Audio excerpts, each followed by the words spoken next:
আমন্ত্রণ world cup carnival presented by step ফুটওয়্যারের আজকের আয়োজন আপনাদের সঙ্গে আছি আমি সৈয়দ আবিদ হোসেন সামি।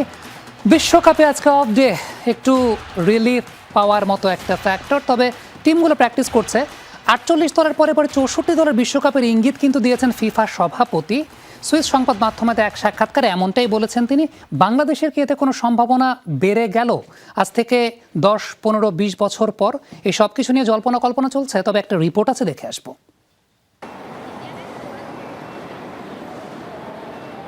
এখনও চলছে 48 দলের ফুটবল মহাযজ্ঞ।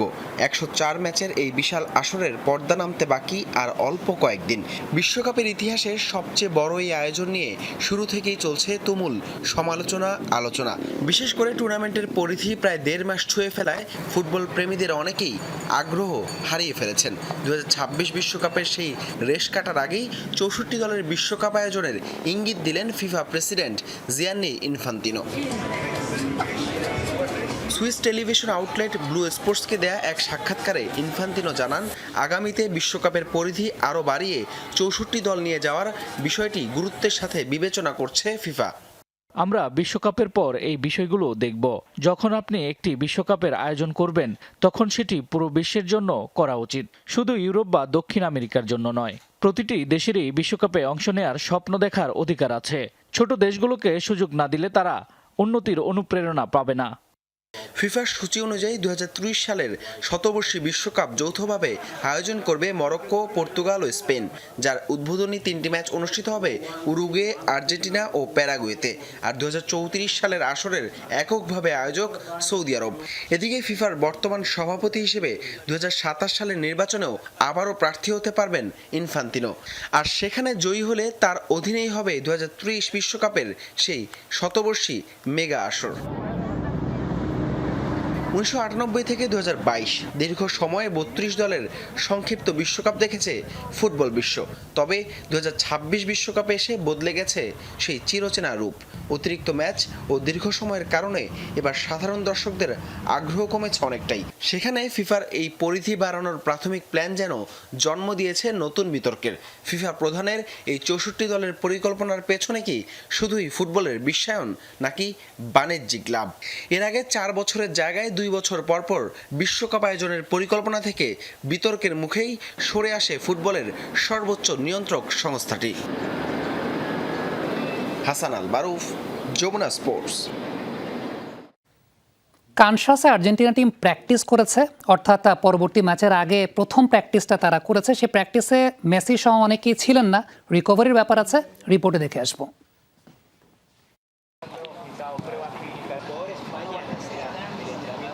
তিন নকআউট ম্যাচের দুটি গড়িয়েছে অতিরিক্ত 30 মিনিটে। সব মিলিয়ে 8 দিনে 3 ম্যাচ। একাদশের অনেকেই আসা যাওয়ার মাঝে থাকলেও ব্যতিক্রম কেবল লিওনেল মেসি। প্রতিটি ম্যাচের শুরু থেকে ছিলেন শেষ মিনিট পর্যন্ত। এই 8 দিনে 330 মিনিট খেলে মাঠ ছেড়েছেন দলের জয় নিশ্চিত করেই।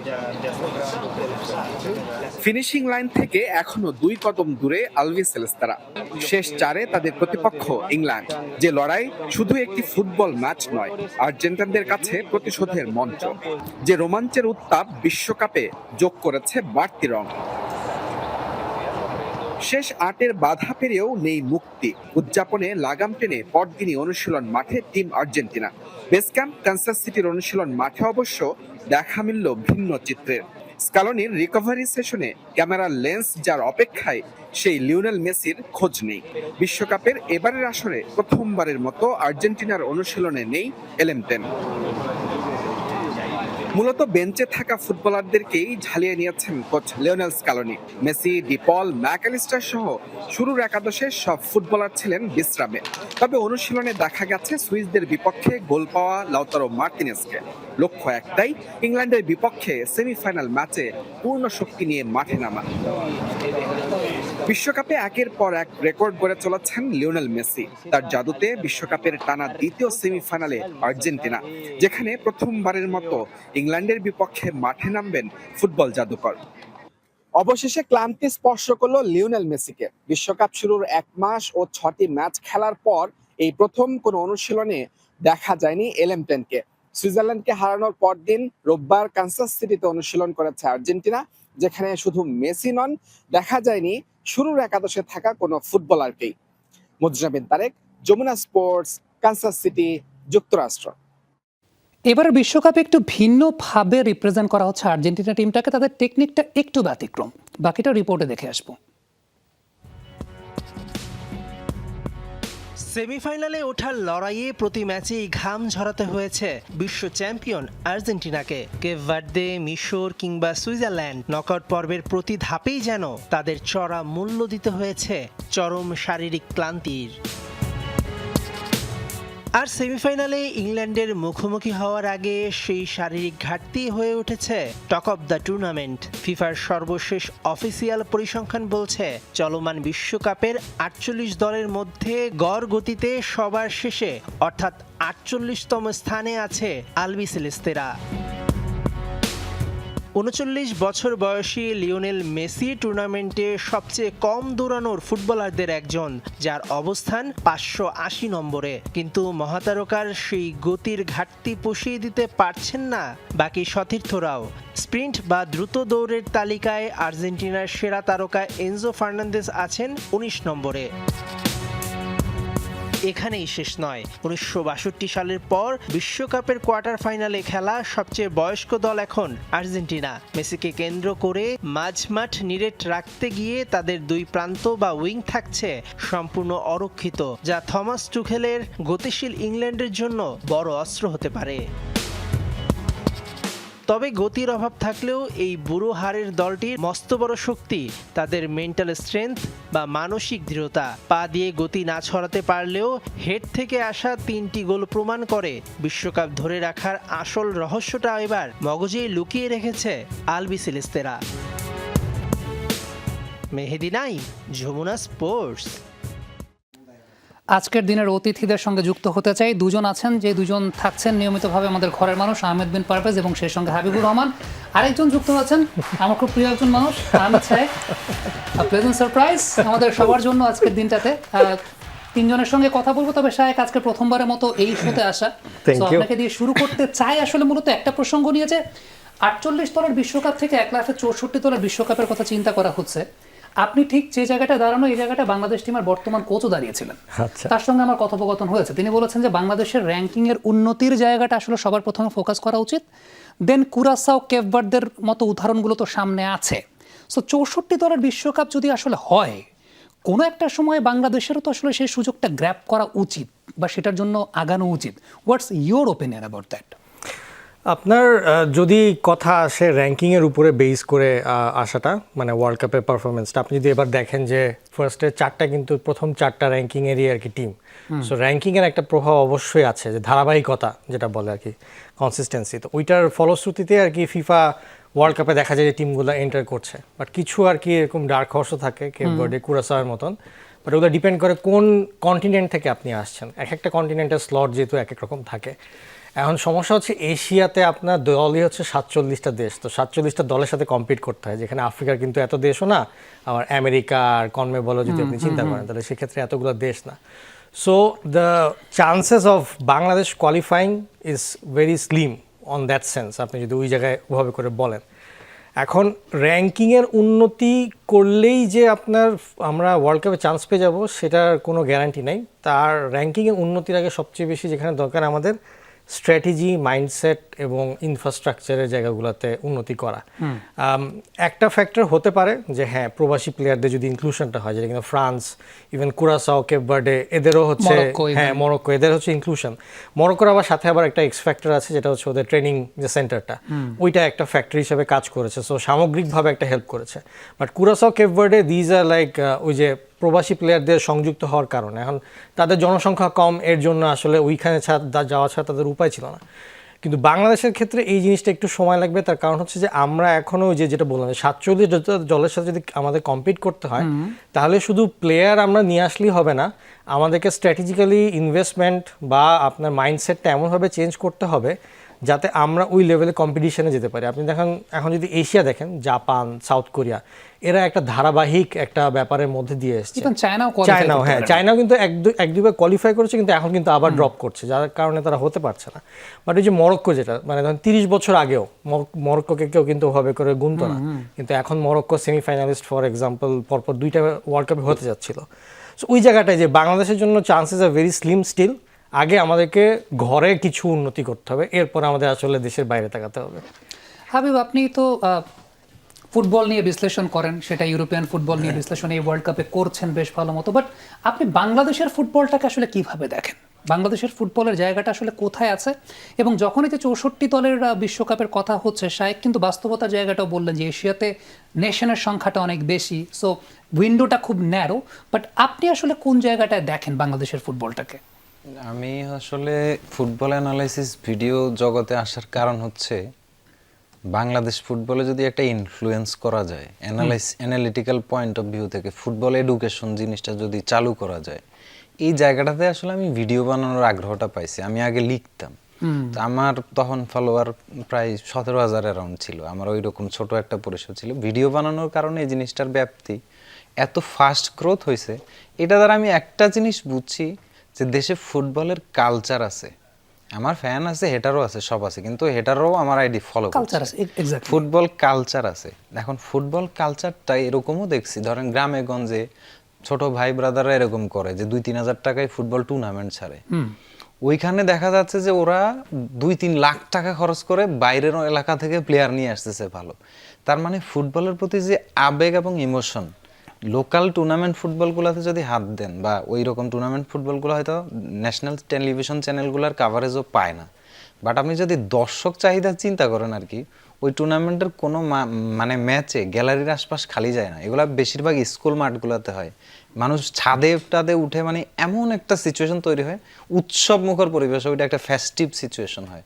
তো এখন আমি যদি বলি, আমাদের যদি ধরেন জেলা ভিত্তিক ভালো স্টেডিয়াম থাকতো, লিগ ভিত্তিক কিছু সিস্টেম থাকতো, মানে জেলায় জেলায় লিগ সিস্টেম এরকম, বা প্রপার সিটি ভিত্তিক যদিও আমরা চিন্তা করি, বা বড় শহরগুলা, জেলা শহর যেগুলো বড়, ওইভাবে যদি করতাম, আবার ইউনিয়ন পর্যায়ে যদি ইনফ্রাস্ট্রাকচার থাকতো, ছোটোখাটো স্কুল পর্যায়ে বিশেষ করে ফুটবল কালচারটা যদি স্কুল পর্যায়ে প্রতিষ্ঠিত করা যায়। আগে জুনের খেলা হইতো দেশে, এবং সেইগুলা ডিস্ট্রিক্ট ওয়াইজ, উপজেলা ওয়াইজ শেষ হয়ে ডিস্ট্রিক্টে যাইতো। আমরা যখন ছোট ছিলাম আমাদের স্কুল খেলতো, স্কুলে উপজেলায় 3বার চ্যাম্পিয়ন হয়ে জেলায় গেছিল। এই জিনিসগুলো কিন্তু এখন আর ওইভাবে হচ্ছে না।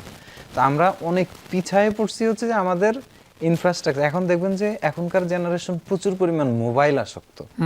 আমাদের 90s যে এজটা ছিল তখন মোবাইল আসক্তিটা কম ছিল, মাঠের আসক্তিটা বেশি ছিল।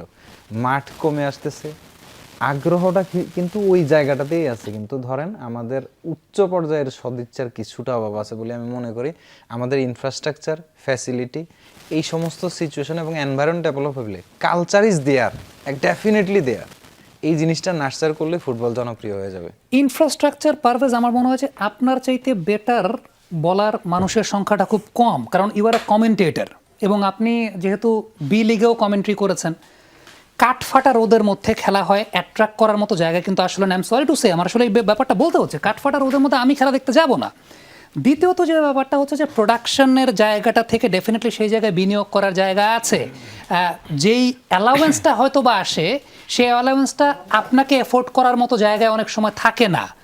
সো ব্যাপারটা সেরকম থাকে। সো আপনি আসলে এন্টায়ার সিনারিওটাকে কেমন দেখেন? আমরা যতই বলছি ডেফিনেটলি সমিত সোম বা হামজা চৌধুরীরা আসছেন, দ্যাটস অ্যানাদার থিং, কিন্তু তাদের আনার ফলে যে আসলে যারা অ্যাট্রাক্ট হচ্ছেন দেশের ফুটবলের প্রতি, আমাদের যেটা পেশাদার লিগ, সেই জায়গাটার অবস্থাটা আপনি আসলে কেমন দেখেন? আমার কাছে তো মনে হয় যে তাও বলবো গত সিজনটা কম্পারেটিভলি একটু ভিজিবল ছিল, কারণ অনেক দিনের মধ্যে প্রথম এরকম দেখলাম যে বিএফএল এর প্রত্যেকটা ম্যাচই অ্যাটলিস্ট একটা হাইলাইটস প্যাকেজ আপনি গেলে পাবেন, বা অন্তত সেটার ফুটেজটা আপনার কাছে সামনে আছে। সো প্রচার করার জায়গাটা থেকে বাজেটের সংকীর্ণতা থাকা সত্ত্বেও অন্তত ব্যাপারটা কমপ্লিট করা গেছে। হ্যাঁ, এটা ঠিক যে প্রোডাকশন লেভেল এর জায়গাটা ডেফিনেটলি ইমপ্রুভমেন্টের অনেক জায়গা আছে, এবং ওভারঅল আমরা যেখানে কাজও করতে যাচ্ছি, ফর এক্সাম্পল মানিকগঞ্জে যাওয়া, কুমিল্লা, এই ধরনের ভেন্যু, বসুন্ধরা কিংস প্রবাবলি একটা বেটার ভেন্যু আর কি যেখানে খেলাটা হয়েছে। সো এই পরিস্থিতির মধ্যে আমরা যখন খেলাটাও দেখছি, for example as a commentator আমরা যখন ধারাভাষ্যও দিচ্ছি, এইখানে আমরা একটা ব্যাপার খুব সহজে দেখতে পাই যে আমাদের লোকাল প্লেয়াররা বিভিন্ন ক্লাবের হয়ে খেলছেন, যারা এখানকার প্লেয়ার, বাইরে থেকে অনেক প্লেয়ারদেরকে নিয়ে আসা হয়। তবে একটা ব্যাপার যেটা আমার কাছে মনে হয় যে বেটারমেন্টের জন্য হতে পারে, সেটা হচ্ছে সাপোজ আমরা অ্যালাউ করি ক্লাবগুলোকে কম্পিটিটিভনেসটা বাড়ানোর জন্য, মানে লিগের কম্পিটিটিভনেস, সেটা নেসেসারি না যে আমাদের লোকাল প্লেয়ারদের দিয়েই করতে হবে। যদি ব্যাপারটা ওপেন করে দেওয়া যেতে পারে যেখানে ম্যাচের কম্পিটিটিভনেস বাড়ে, যেমন হাবিব ভাই একটা এক্সাম্পল দিলেন, ওই যে এত মানুষ খেলা দেখতে আসছে, তারা কিন্তু প্রবাবলি যে বিদেশিটাকে 3 লাখ টাকা দিয়ে নিয়ে আসা হয়েছে তাকে দেখতে আসছে বেশি, বা অ্যাট্রাক্টেড হচ্ছে যে একজন বিদেশি খেলতে আসতেছে। সো ব্যাপারটা হচ্ছে কম্পিটিটিভনেসটা যদি বাড়ানো যায় in fair and square way, মানে কোটার মধ্যে না থেকে, তাহলে বোধহয় খেলাটাও বেটার হয়।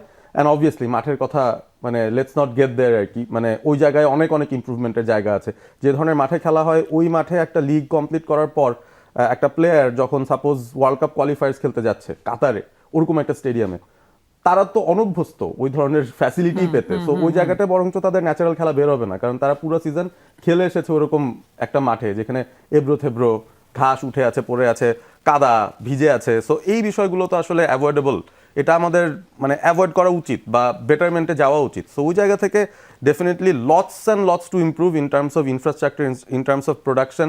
কারণ প্রোডাকশন বেটার হলে কি হবে, মানে আপনি দেখবেন মোর স্পন্সরস উইল কাম, কারণ যেই উৎসাহ উদ্দীপনার কথা বললেন, মোবাইল আসক্তি, মোবাইলেই তো খেলাটা দেখছে সবাই। সো বেটার প্রোডাকশন মিনস ওই জায়গায় কিন্তু অ্যাট্রাকশন আপনি নিয়ে যেতে পারবেন। জাস্ট হচ্ছে আরেকটু বেটার আপনার পিআরটা একটু বেটার হয়তো করতে হবে টু স্প্রেড ইট আউট, যে মোহামেডানে কিন্তু এই তারকাও আছেন বা উনি কিন্তু তারকা হতে পারেন। এই ব্যাপারগুলো আমরা পুশ করি নাই না। হাবিব ভাইরা হয়তো এক দুজনকে পুশ করতে পারেন, একটা ম্যাচ দেখে সেটা রিয়াকশন দেন, সেটার বেসিসে কিছু মানুষ জানতে পারে, বাট খেলাটা দেখলেও আপনি আসলে বুঝতে পারবেন না যে কোন প্লেয়ারের ট্যালেন্ট কি। মানে আপনাকেও যদি বলি যে আপনি দেখেন ওয়ার্ল্ড কাপে সব ম্যাচ দেখছেন, আপনি একটা পুলিশ এফসি ভার্সেস ফোর্টিসের একটা ম্যাচ দেখেন, আপনি কি আইডেন্টিফাই করতে পারবেন ওই মাঠে খেলা প্লেয়ারদের মধ্যে কার অ্যাকচুয়ালি পোটেনশিয়াল কোন জায়গায় আছে? Very difficult.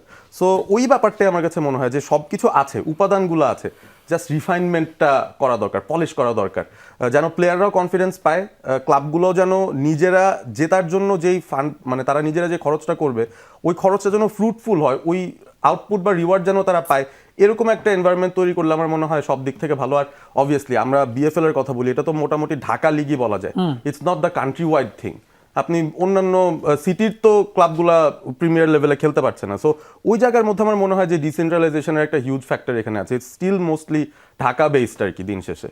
ওকে শায়েক, এই জায়গাটা থেকে হাবিব যেমনটা বলছিলেন যে স্পোর্টস এডুকেশনের কথা, এটা নিয়ে অনেক কথা হচ্ছে, কিন্তু একটা ব্যাপার অনেক বেশি মাত্রা আন্ডাররেটেড, সেটা হচ্ছে স্পোর্টস মার্কেটিংয়ের জায়গাটা।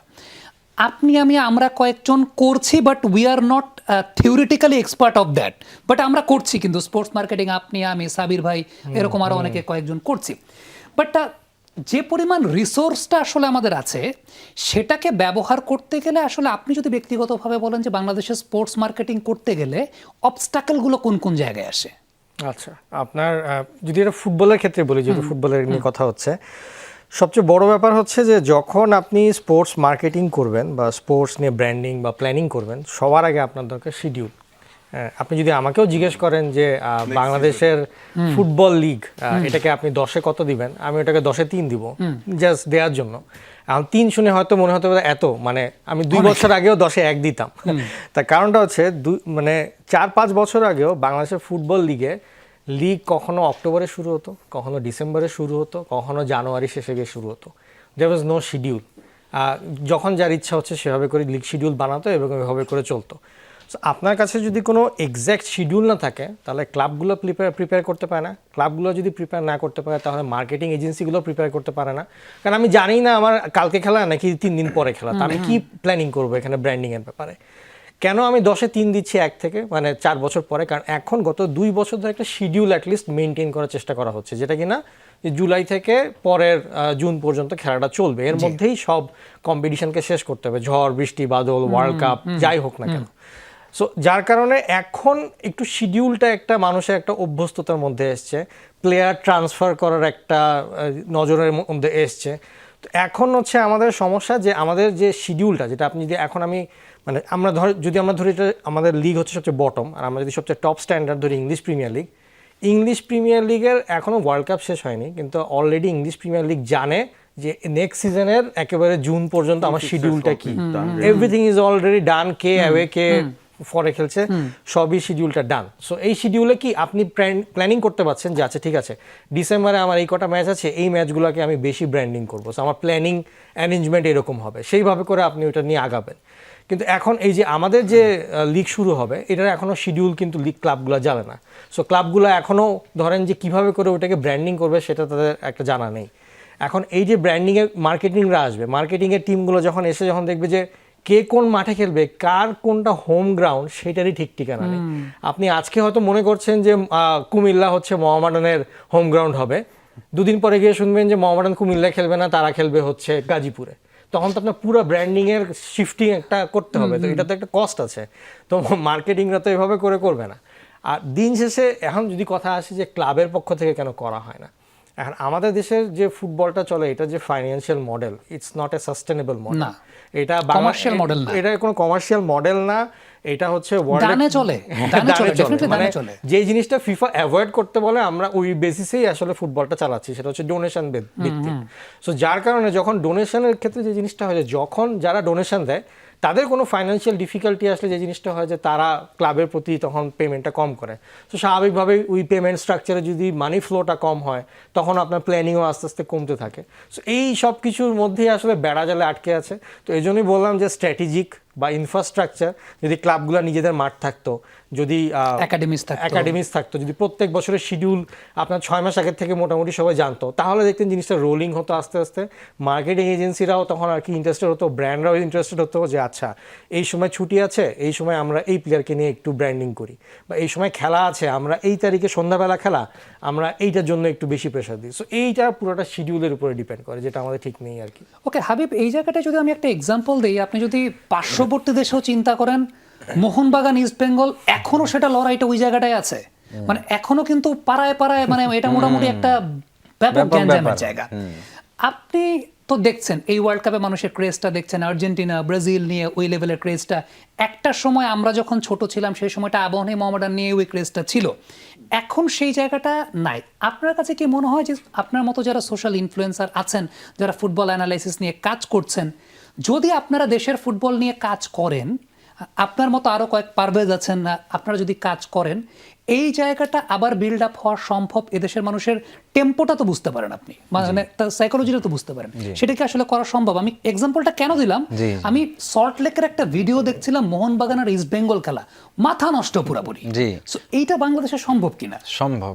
কিভাবে সম্ভব আমি বলি, সেটা হচ্ছে ফুটবলটা ইমোশনাল একটা গেম, মানে ফ্যান ইমোশন খুবই ডেঞ্জারাস জিনিস।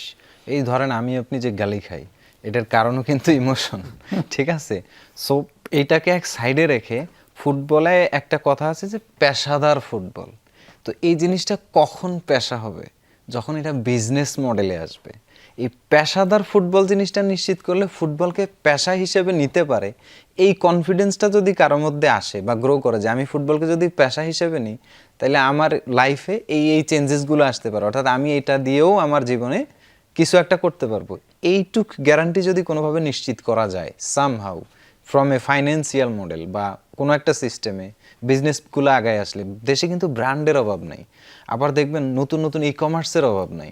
এখন ধরেন ই কমার্সগুলা মার্কেটিংয়ের জন্য প্রচুর ডলার বার্ন করতেছে, এবং যেই ডলারটা রাষ্ট্রের টাকা বাইরে চলে যাচ্ছে, মানে সিরিয়াসলি, মানে ফেসবুক নিয়ে যাচ্ছে। গ্রাউন্ড লেভেল মার্কেটিং কিন্তু আগে ছিল, এখন নাই। মার্কেটিং পার্সপেক্টিভ থেকে যদি বলি, মানে পাড়ার জটলায় যে পাড়ার খেলায় যে পরিমাণ দর্শক হয়, সেখানে যদি ব্র্যান্ড ইনফ্রাস্ট্রাকচার গড়ে ওঠে সামান্যতম, বা ওই ধরনের কোনো টুর্নামেন্টে যদি ব্র্যান্ডের আগ্রহ তৈরি করা যায়, সেগুলো যদি ওইভাবে প্রচার সত্ত্বেও পায়, আমাদের দেশে কিছু স্পোর্টস ডেডিকেটেড চ্যানেলও আসতেছে, ওইগুলা যদি ওইসব চ্যানেল দ্বারা ভালো কাভারেজ পায়, মানে ছোট ছোট বিভিন্ন জেলাভিত্তিক উপজেলা ভিত্তিক টুর্নামেন্টগুলো যেগুলোর কথা আমি শুরুতে বলছি, তাহলে কি হবে, গ্রাউন্ড লেভেল মার্কেটিংয়ে আপনার ফেসবুকে ডলার বার্ন করে যে অ্যাডটা দিচ্ছেন, সেটা আপনার ওয়ার্ড অফ মাউথ মার্কেটিং হয়ে যাবে বিভিন্ন ব্র্যান্ডের জন্য। তো এই জিনিসটা হচ্ছে কি আপনার, মানে প্রথমত কান্ট্রির টাকা বাঁচবে, দ্বিতীয় হচ্ছে ফুটবলকে পেশা হিসেবে নিতে আরেকজন কনফিডেন্স পাবে। আজকের ম্যাচে ম্যান অফ দ্য ম্যাচ পাইছি, আমি 20,000 টাকা পাইলাম, লেটস সে ব্র্যান্ড আমাকে এটা এন্ডোর্স করলো, এই টাইপের ব্যাপার। আবার টুর্নামেন্টের একটা ভালো প্রাইজ মানি ব্র্যান্ড থেকে আসলো, এই টাইপের সিস্টেমে ধরেন একটা পাড়ার ফুটবল সংঘ গড়ে উঠলো, ধরেন একটা অফিস চালানোর মতো ক্ষমতা ওদের হইলো।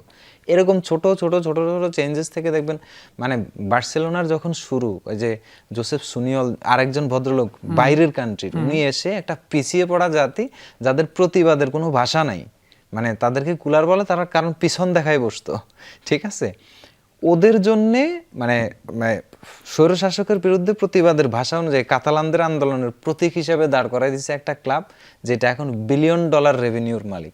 তো এখন ধরেন আমাদের দেশে বিজনেস তো গ্রো হচ্ছে, প্রতিদিন নতুন নতুন বিজনেস বের হচ্ছে।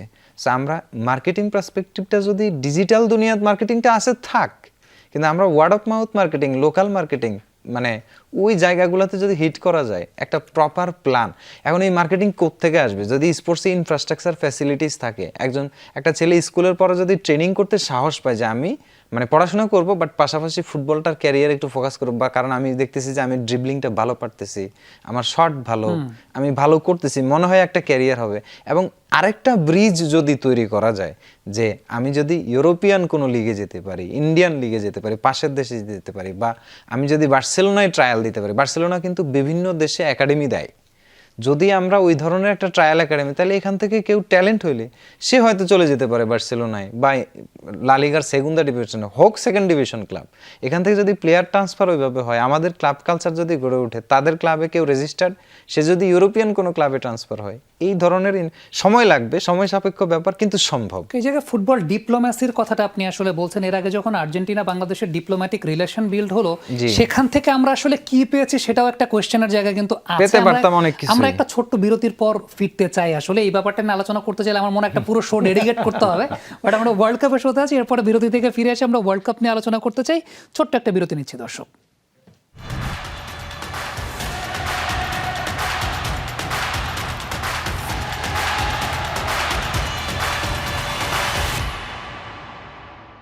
আবার আমন্ত্রণ, ওয়ার্ল্ড কাপ কার্নিভাল দেখছেন আপনারা। ঠিক এই পর্যায়ে আমরা ওয়ার্ল্ড কাপের কিছু আন্ডাররেটেড প্লেয়ার্সদেরকে নিয়ে কথা বলতে চাই। ইংল্যান্ড টিমে একজন 6 ফিট 8 ইঞ্চির ডিফেন্ডার আছেন, তার ছবিটা আমরা দেখব। ড্যান বার্ন তার নাম। আমাকে আমার প্রোডাকশন কন্ট্রোল রুম থেকে জিজ্ঞেস করা হয়েছে নামটা বলো। তার মানে এই প্লেয়ারদের কন্ট্রিবিউশনটা সত্যি কথা বলতে খুব বেশি মানুষের কাছে পৌঁছায় না, বাট ড্যান বার্ন 10 মিনিটের জন্য খেলেন, অলরেডি 10টা ক্লিয়ারেন্স করেছেন। পারভেজ, আপনার একটু ওপিনিয়ন জানতে চাই, এই প্লেয়ারটা আর্জেন্টিনার এগেনস্টে কতটুকু ইম্প্যাক্টফুল হতে পারেন? 6 ফিট 8 ইঞ্চি উচ্চতা। আমি তো তাকে আসলে নিউক্যাসেলেই আমার ক্লাব ইউনাইটেডের এগেনস্টে খেলতে দেখি, সো আমি জানি যে তার ইম্প্যাক্টটা কীরকম। প্রথমত তার একটা ভার্সিটিলিটি আছে, শুধুমাত্র তার হাইটটা না, তিনি আসলে লেফট ব্যাক পজিশনেও খেলতে পারেন খুব অদ্ভুতভাবে। মানে এই সাইজের এরকম একজনকে অনেকবারই আমরা এডি হাউকে দেখেছি তিনি লেফট ব্যাক পজিশনেও খেলান, খুব অদ্ভুত ব্যাপার। বাট যাই হোক, এই ওয়ার্ল্ড কাপে তিনি ইম্প্যাক্ট সাব ছিলেন। স্পেশালি ইংল্যান্ড যখন এক্সট্রা টাইমে চলে যায়, তাদের একটা এক্সট্রা ম্যান দরকার হচ্ছে অ্যাটাক বল করার জন্য, এবং প্লাস তিনি একটা রেকর্ড করেছেন এবারে ওয়ার্ল্ড কাপে, তার থেকে বড় এই রেকর্ডটা নাই। 15 মিনিটেই 6টা ক্লিয়ারেন্স ছিল তার মেক্সিকোর এগেনস্টে। ইংল্যান্ড কিন্তু তখন 10 জনের টিম। সো এটা সোফার ওয়ার্ল্ড কাপের একটা রেকর্ড, যে এই ওয়ার্ল্ড কাপে মানে এত কম সময়ে 6টা ক্লিয়ারেন্স আর কোনো ডিফেন্ডারের নাই।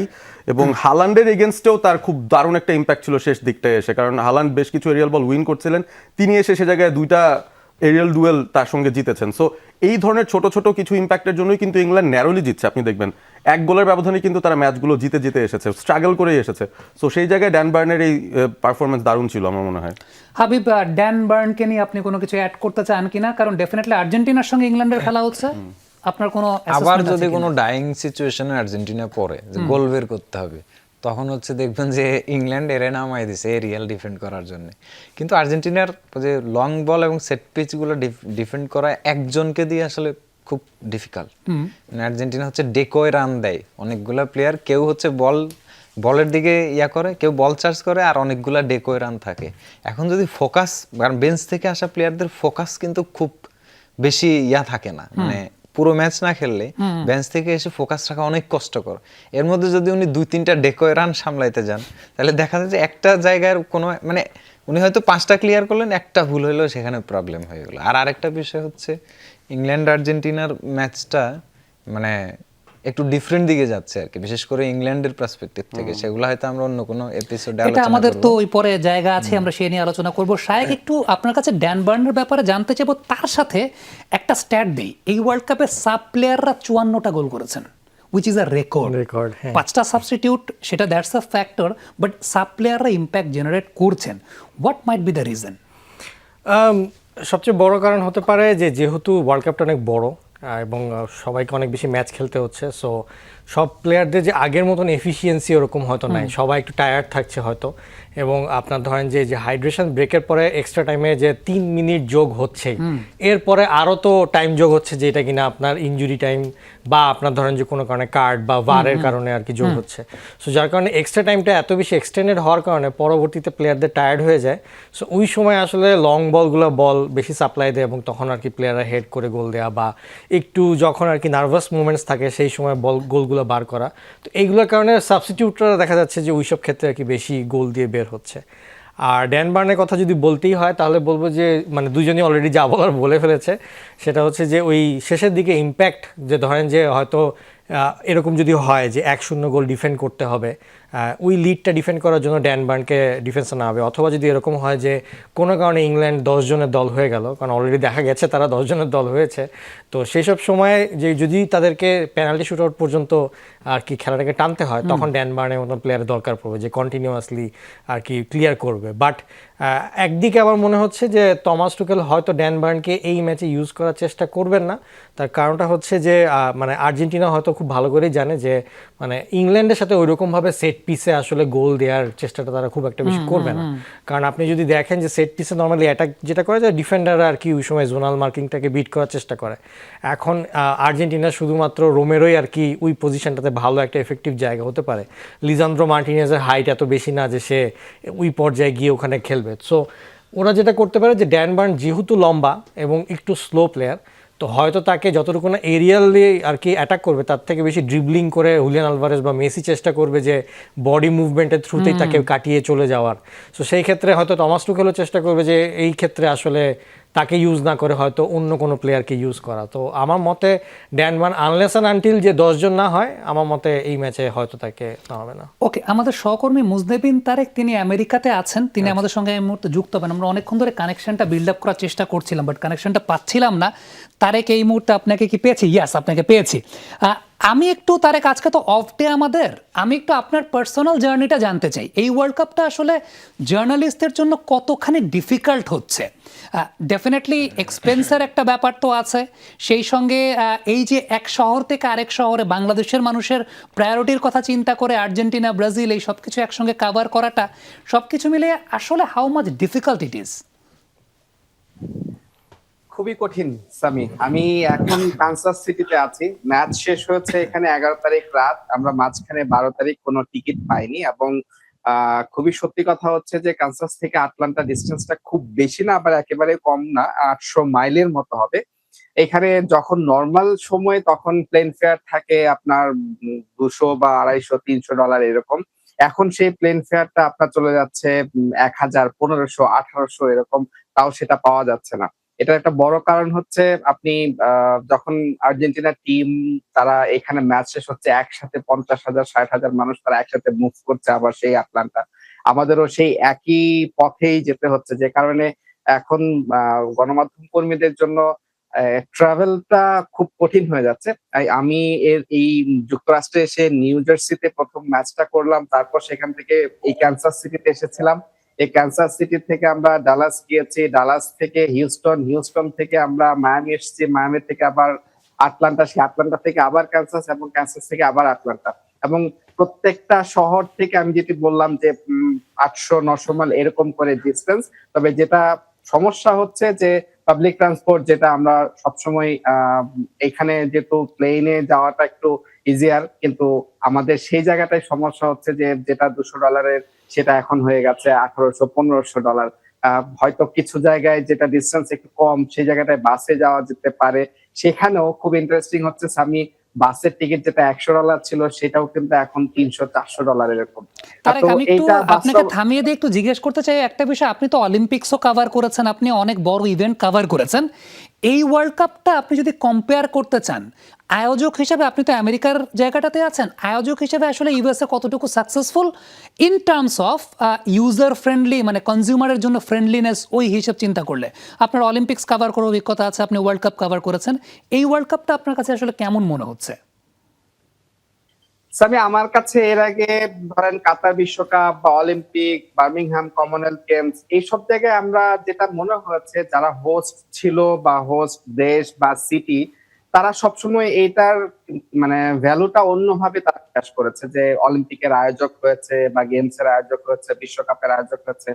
যুক্তরাষ্ট্রে এসে যেটা মনে হচ্ছে যে হ্যাঁ, ওয়ার্ল্ড কাপ হচ্ছে, কারো যদি দেখতে ইচ্ছা করে আসবেন, না হলে আসবেন না, এই টাইপ আর কি বিষয়টা। হ্যাঁ, তো এবং যারা দর্শকরাও এই ওয়ার্ল্ড কাপ দেখতে আসছেন তাদের জন্য সুখবর খুব বেশি কিছু নেই, যে একে তো হচ্ছে খুব একটা হোস্ট দেশ হিসেবে যুক্তরাষ্ট্র, মানে আমি বলবো যে অলিম্পিক বা গেমস এর ওগুলোর সাথে আসলে কোনো তুলনাই করা যাবে না। তারা এই জায়গাটায় একেবারেই অতিথিপরায়ণ বলার আসলে সুযোগ খুব কম। তারা তাদের আসলে বিজনেস বা যেভাবে এই ফিফা ওয়ার্ল্ড কাপটাকে ক্যাশ করা দরকার তারা সেভাবেই করছে। এবং যেহেতু অনেক বড় দেশ, এটা হয়তো যারা ম্যাচ দেখতে আসছেন বা কভার করতে আসছেন আমাদের মতো গণমাধ্যম কর্মী, তাদের সেই হ্যাসেলটা নিতে হচ্ছে। এবং এই জায়গাটায় হচ্ছে যে আমরা কোথাও কোনো জায়গায় পাবলিক ট্রান্সপোর্ট ফ্রি পাইনি, যেগুলো আপনি বললেন যে এর আগে অলিম্পিক গেমস বা এর আগে কাতার ওয়ার্ল্ড কাপ, সেই কিছু আয়োজক শহরগুলোতে কিছু জায়গায় আমরা সেই অ্যাডভান্টেজ পেয়েছিলাম বা দর্শকরাও পেয়ে থাকে, কিন্তু এইখানে কিন্তু সেই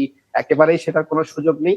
তারপরেও মানুষ যার মানে আর্জেন্টিনার যেটা বললাম যে 50,000, আপনি ইংল্যান্ডের আজকে ম্যাচ হবে 20-30 হাজার ইংল্যান্ডের সমর্থক আসবে, তারা তো তাদের কাপ দেখতে যাবেই, সেই জায়গায় তারা কোনো কম্প্রোমাইজ করে না। এবং তাদের প্ল্যানিংটা তো আপনি জানেন যে এই ওয়ার্ল্ড কাপ শেষ হবে 4 বছর পরে ওয়ার্ল্ড কাপ নিয়ে তারা কিন্তু প্ল্যান করে, এবং সেভাবে তারা তাদের ফিনান্সিয়াল বিষয়গুলোকে সেটেল ডাউন করে। তো তারাও খুব একটা আসলে, আমি যেমন আজকে আমি কানসাসের যে হোটেলে আছি, সেই হোটেলে আমি আটলান্টা থেকে ম্যাচ করে আসার সময় আমাদের সফর সঙ্গী ছিলেন আর্জেন্টিনার কিছু গণমাধ্যম করে এবং কিছু সমর্থক।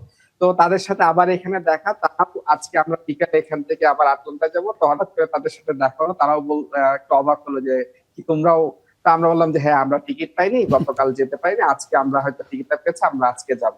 তো সবাই আসলে এই একই সমস্যার মধ্যে দিয়ে যাচ্ছে। তবে এখন ওয়ার্ল্ড কাপটা শেষ, সেরা 4টা দল সেমিফাইনাল খেলতে মাঠে লড়াইটা জমে উঠেছে। শেষটা আরো ভালো হবে সেই অপেক্ষায় এখানে যারা এসছে, আমরাও সেই অপেক্ষায় আছি আর কি। Thank you so much Tareq আমাদের সঙ্গে যুক্ত হওয়ার জন্য। সত্যি কথা বলতে অনেক প্রতিকূল পরিস্থিতির মধ্য দিয়ে তারেককে আসলে কাজ করতে হচ্ছে, সেটা আমরা যারা গণমাধ্যম কর্মী আমরা বিষয়টাকে খুব বেশি রিলেট করতে পারি। অন দ্যাট নোট, আমরা ওয়ার্ল্ড কাপের আন্ডার রেটেড প্লেয়ারদেরকে নিয়ে আলোচনাটা কন্টিনিউ করতে চাই। তার আগে ছোট্ট একটা বিরতির সময় হয়েছে, বিরতি থেকে ফিরে এসে আমরা আবারও সেই আলোচনায় ফিরবো। ওয়ার্ল্ড কাপ কার্নিভাল আপনারা দেখছেন, আমাদের সঙ্গে অতিথিরা আছেন। বিগ ম্যাচ সামনে আছে, সেই ম্যাচটা স্পেন এবং ফ্রান্সের। দুই দলের ডিফেন্সটা আসলে খুবই আন্ডার রেটেড। হাবিবকে দিয়ে শুরু করতে চাই। পাও কুবার্সি এবং কুকুরেলা দুজন প্লেয়ার আছেন স্পেনের জায়গাটাতে। আপনি একটু এই দুজনকে নিয়ে বলবেন, আপনি ফ্রান্সের সাপোর্টার, আমি এই কারণেই এই দুজনের জায়গাটা আপনাকে দিলাম। আমরা একটু কুবার্সির ছবিটা, চাঁদমুখটা একটু দেখি। আসলে তিনি আছেন যারা অনেকে হয়তো বা নাও চিনতে পারেন, যারা হয়তো বা রেগুলার ফলো করেন না। আর অন্যদিকে কুকুরেলাও আছেন, তার ছবিটা যদি একটু লক্ষ্য করে দেখি আমরা।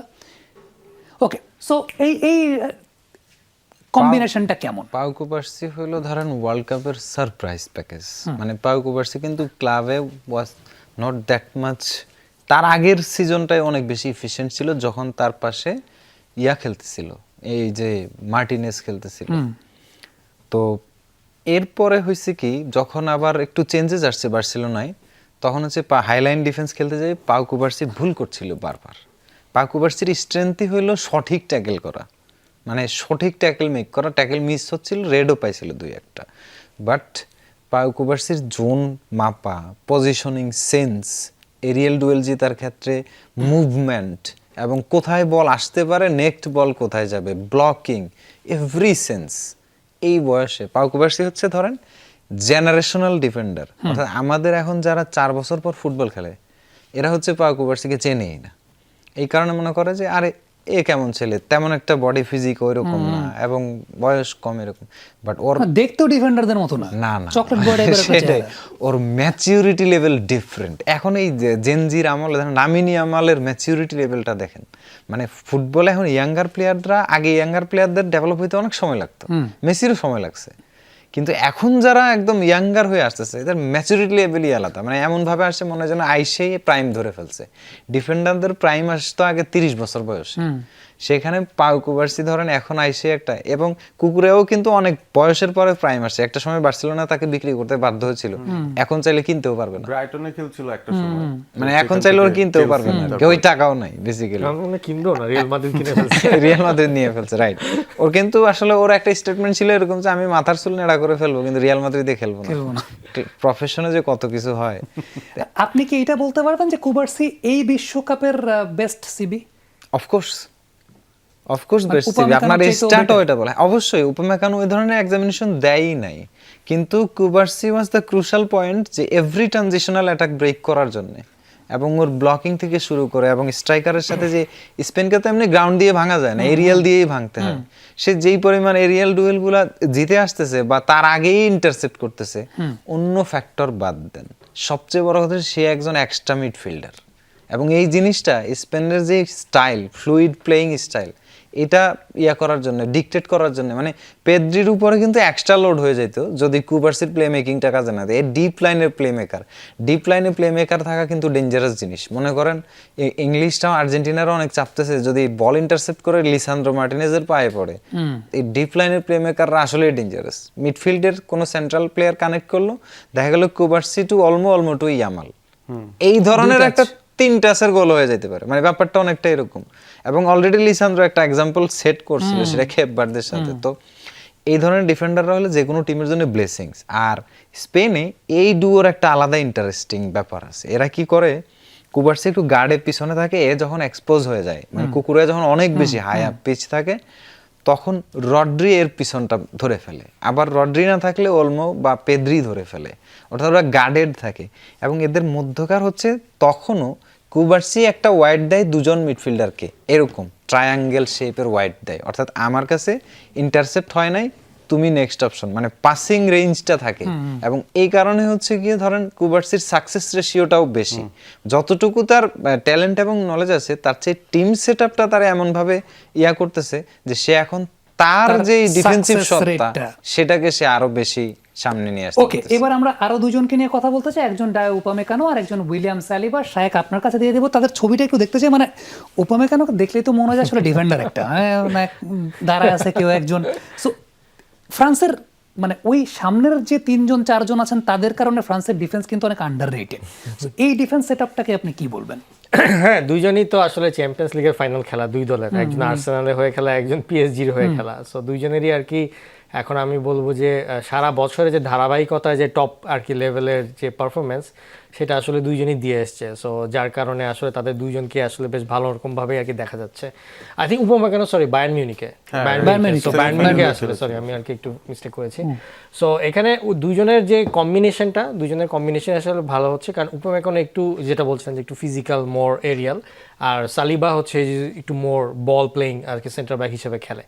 বাট আসলে মানে যে জিনিসটা যে এখন পর্যন্ত আমি বলবো যে ওয়ার্ল্ড কাপে ওরকমভাবে টেস্ট করার মতন অপোনেন্টের স্ট্রাইকিং আমি আসলে দেখিনি যে ফ্রান্সকে টেস্ট করবে। কারণ ফ্রান্সের খেলাটাই ধরনটাই হচ্ছে যে খেলার শুরুতে ওরা কন্ট্রোলটা নিয়ে মোটামুটি সারাক্ষণ বলটা পায়েই থাকে, ওলিসেই খেলাটা কন্ট্রোল করে। যাও একটু প্রবলেম আসে, র্যাবিয়ট অথবা এতদিন টুসেমিনি ছিল, এখন একটা ফ্যাক্টর হতে পারতো যে টুসেমিনি না থাকলে হয়তো প্রেশার আসতো, কিন্তু এখন তো যে কোণে যে কিনা আর কি এসে সে দুর্দান্ত পারফরমেন্স করছে, যার কারণে প্রেশারটা হয় কি, মানে যে মানে মানে ফ্রান্স যেহেতু পুরোটাই অ্যাটাক খেলছে, অপোনেন্টের কাউন্টার অ্যাটাকের একটা সুযোগ থাকে এবং সেখানে গ্যাপ ক্রিয়েট হওয়ার পসিবিলিটি থাকে। কিন্তু এই দুই ডিফেন্সিভ মিডফিল্ডার আসলে এত ভালো সাপোর্ট দিচ্ছে, ওই রকমভাবে আসলে ফ্রান্সের ডিফেন্সটাকে এখনও কেউ টেস্ট করতে পারেনি।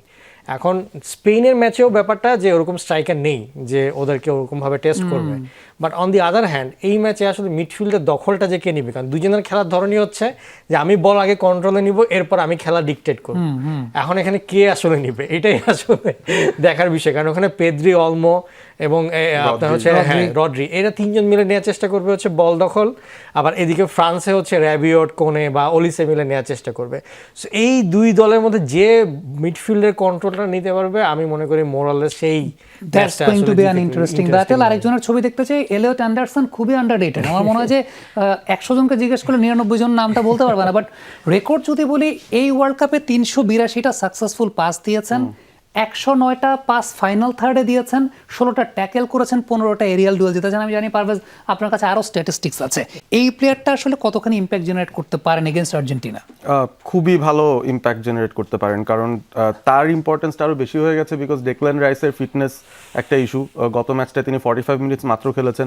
আশা করছি যে ডেকল্যান রাইস সুস্থ হয়ে থাকবেন, কারণ তাকে এবং এলিয়ট অ্যান্ডারসনকে অ্যাজ আ পেয়ার আমার কাছে মনে হচ্ছে ওয়ার্ল্ড কাপের সবচেয়ে বেস্ট সেন্ট্রাল মিডফিল্ড ডুও যদি আমরা চিন্তা করি, বক্স টু বক্স রানিংয়ের জায়গা থেকে, ডিফেন্সিভ ডুয়েলস উইন করা থেকে, ইন্টারসেপশন করার থেকে এবং সাকসেসফুল পাসের পার্সেন্টেজ থেকে। সো এলিয়ট অ্যান্ডারসন কিন্তু এই ওয়ার্ল্ড কাপের আগে কেউ ভাবেও নি যে তিনি স্টার্টিং 11-এ বোনাফাইড স্টার্ট করবেনই। রাইসের সাথে কে থাকবেন সেই ডিবেটটা পুরোপুরি ছিল তখনও open, but Elliot Anderson Nottingham ফরেস্টে গত সিজন খেলেছেন, এত দারুণ খেলেছেন যে ওয়ার্ল্ড কাপ শুরুর আগেই ম্যান সিটি তাকে নিয়ে গেছে। এবং এলিয়ট অ্যান্ডারসনের তিনি একমাত্র ইংল্যান্ডের প্লেয়ার যিনি এখনো পর্যন্ত এই 6 ম্যাচে 7 বা তার বেশি রেটিং পেয়েছেন। সুতরাং তার কনসিস্টেন্সি একেবারেই টপ নচ। আপনি 14টা ট্যাকেলের কথা বলেছেন, 7টা ইন্টারসেপশন, 40টা ডুয়েল তিনি জিতেছেন এই 6 ম্যাচে, যেটা হচ্ছে 6.6 পার ম্যাচ। সো স্ট্যাটিস্টিক্যালি তাকে আপনি মানে best in the world cup 11-এ অ্যাকচুয়ালি তাকে মিডফিল্ডার হিসেবে রাখতেই পারেন। সো এই জায়গাগুলোতেই আমরা একটু মানে যে প্লেয়াররা খুব বেশি আন্ডাররেটেড তাদেরকে নিয়ে কথা বলার চেষ্টা করেছি। থ্যাংক ইউ সো মাচ আজকে আমাদেরকে সময় দেওয়ার জন্য। আজকে একটু অফ ডে ছিল, অফ ডে মুডে আমরা কাটাতে চেয়েছি, কোনো ট্যাকটিক্যাল অ্যানালাইসিসের জায়গা ছিল না, সেটা আগামীকাল থেকে ইনশাল্লাহ আমরা আবারও প্রি ম্যাচ অ্যানালাইসিস করব। থ্যাংক ইউ সো মাচ আমাদের আজকে সময় দেওয়ার জন্য। দর্শক, এই ছিল আমাদের আজকের আয়োজনে। এতক্ষণ আমাদের সঙ্গে থাকার জন্য সবাইকে ধন্যবাদ।